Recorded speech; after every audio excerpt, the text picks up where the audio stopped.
পোনপ্ৰথমে আপোনালোকক ধন্যবাদ জনাইছোঁ আমাক আমাৰ নিমন্ত্ৰণ ৰক্ষা কৰি আপোনালোকে আমাৰ ইয়াত অহাৰ বাবে।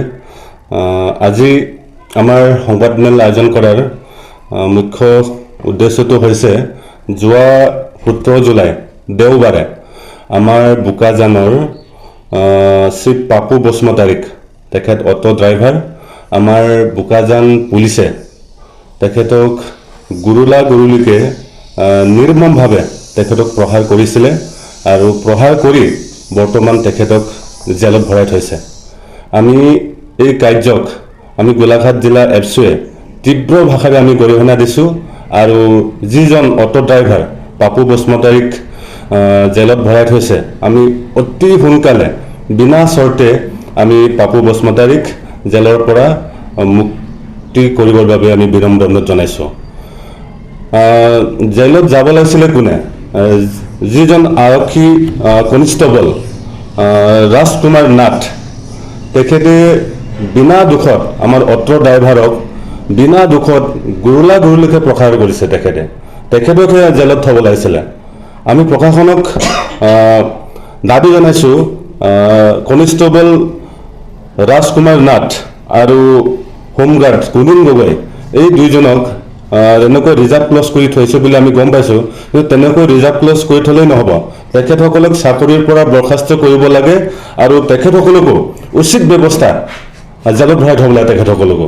আমি আজি গোলাঘাট জিলা নিখিল বড়ো ছাত্ৰ সন্থাই আমাৰ মুখ্য কাৰ্যালয়ত আমি প্ৰশাসনৰ ওচৰত ইয়াকে দাবী জনাইছোঁ আমাৰ নিৰ্দোষী সহজ সৰল আমাৰ জনজাতীয় অটো ড্ৰাইভাৰ যিজন ড্ৰাইভাৰে এদিন গাড়ী নচলালে তেখেতে ঘৰত ভাত খাব নাপায়, অতি দৰিদ্ৰ ঘৰৰ ড্ৰাইভাৰ তেখেত পাপু বসুমতাৰী তেখেতক বিনা দুখত জেলত ভৰাই থৈ দিছে। আমি তেখেতক বিনা চৰ্তে সোনকালে মুকলি কৰি দিব লাগে আৰু কনিষ্টেবল ৰাজকুমাৰ নাথ আৰু হোমগাৰ্ড কুনিন গগৈ এই দুজনক চাকৰিৰ পৰা বৰ্খাস্ত কৰিব লাগে আৰু জেলত তেখেতসকলক ভৰাই থৈ দিব লাগে। আমি গোলাঘাট জিলা নিখিল বড়ো ছাত্ৰ সন্থাই আজি আমি প্ৰশাসনক দাবী জনাইছোঁ আৰু যদি আমাৰ অটো ড্ৰাইভাৰ অটো চালক পাপু বসুমতাৰীক বিনা চৰ্তে মুকলি কৰি নিদিয়ে আমি গোলাঘাট জিলা নিখিল বড়ো ছাত্ৰ সন্থা এফচুৱে আমি অনাগত দিনত তীব্ৰ আমি গণতান্ত্ৰিক আন্দোলন আমি গঢ়ি তুলিম যদি পাপু বসুমতাৰীক অটো ড্ৰাইভাৰক যদি বিনা চৰ্তে মুক্তি নিদিয়ে।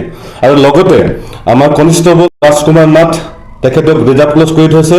অকল ৰিজাৰ্ভ ক্লজ কৰি থ'লে নহ'ব, তেখেতক চাকৰিৰ পৰা বৰ্খাস্ত কৰিব লাগে আৰু তেখেতক জেলত ভৰাই দিব লাগে। লগতে আমাৰ হোমগাৰ্ড কুনিন গগৈ তেখেতকো চাকৰিৰ পৰা বৰ্খাস্ত কৰিব লাগে আৰু তেখেতকো জেলত ভৰাব লাগে।